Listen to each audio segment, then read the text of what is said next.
Hello ladies, how are you doing? So of late this month of April, I have spent time trying to charge ladies, especially the ones I mentor, to pray and build a prayerful life, have a prayerful lifestyle. The truth is, you might never fully understand the importance of prayers. You can't do without prayers. You can't. It's not possible. It's a lifestyle. Look, I'm not saying that there won't be times that you're tired or you just don't have the resolve to pray or you're just weary. I'm saying don't stay in that place for so long. Let that be the exception, not the rule. Like, how will you even go through life without praying? How? The devil will mess you up. Trust me, I know. I have been there. I have tried it and I have seen the results. For those of you who have assignments in ministry, how do you want to do it without prayers? Every assignment God has given you starts with prayers.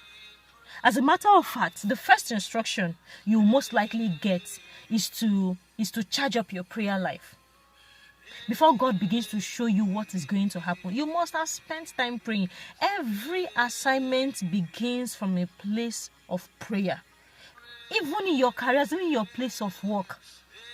I said to my ladies the other day, and I'm like, look, Mrs. PK, Pastor NG, pray for me. I will pray for you. That is the truth. I'll pray for you because I love you. But the truth remains that nobody will do it with the fervency that you will do it.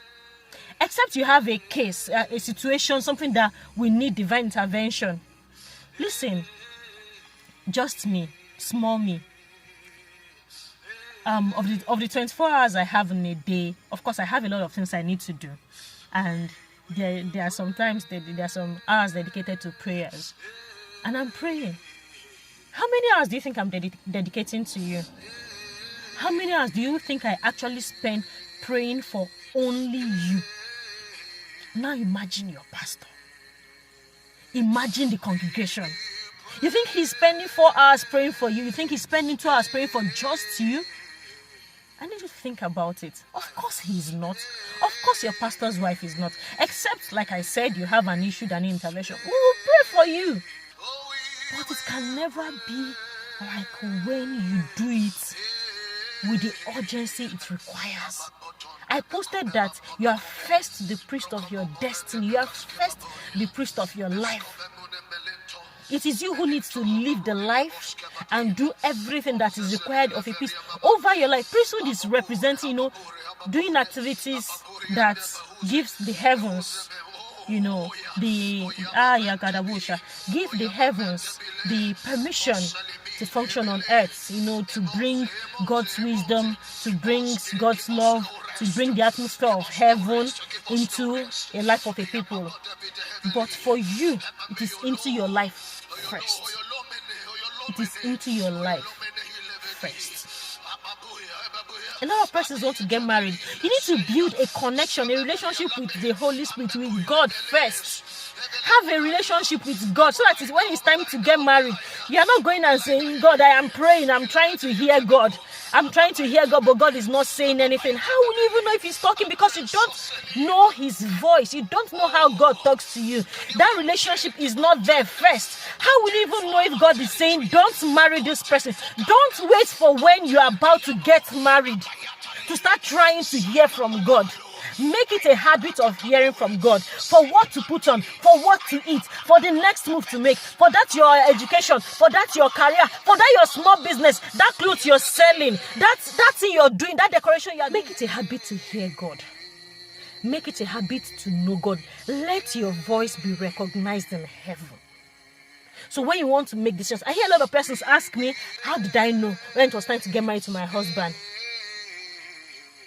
It was not difficult to know because I've been hearing God for many other things. Honestly, it was not difficult. And there's no better time to build that lifestyle than now. I'm talking to single ladies now. Now that you're single, that is the best time. Then my mentors, my pastors, everybody tell me that it's easier to serve God when you're single. I thought they were just talking, all these married people, they're just talking, but now I understand what they're talking about. I have an understanding of what they are talking about. I always say to P, my pastor, my husband, that my prayer life or my relationship with God then was more intense than now. It doesn't seem to make sense, but I know what I'm talking about. It was just open. Because the truth is, the issues of life then were not like now. And that's not an excuse. I am speaking to you the same way I'm speaking to myself. Have a relationship with God. So when it's time to get married, you are not saying I'm trying to hear from God. I said to somebody, are you sure? Is he the one? She said she's not hearing. And I'm like, how does God speak to you? She doesn't know. Say, Mrs. Pike, how do you hear from God? Say, but you said you've been praying and God is not talking. You're asking me now, how do you hear from God, sir? So how would you have known if God was speaking to you? How would you have known? Because it is not what you have been doing. You are not used to his voice. You don't know his voice. So how will you know if God has been speaking to you? The one that makes me laugh the most is in my prayer. My mom's prayer keeps me going. If my mom pray for you like this, my mom can fire prayer. How about you? Can the same be said of you? Because your children are going to depend on you too. Let's even leave when they are grown, when they are babies. When that child is in your womb, when that child is a week old, when that child is helpless, 2 weeks, a month, when that child cannot speak, cannot even tell you what is going on. What are you going to do? Are you going to defer to your mom? When it gets to your turn, can the same be said of you? My mom's prayers keeps me going. When your husband is down, that time that your husband cannot, hold up, one of those times when one of you is down, can you stand in the gap? Can you step in and take charge? It will not come upon you. It is what you build now. It is what you do now. It is that relationship you build with God now. So even when you get weak, even when you have just deviated from how it used to be, you know to return. Can your prayers keep your children going? When you need to make that urgent decision, can you claim you know God's voice? This is when to start. This is the time, ladies. Arise. It is time to arise, lady. It is time to arise. It is time to build your relationship with God. It is time to hear his voice and know his voice. It is time for your voice to be heard in heaven.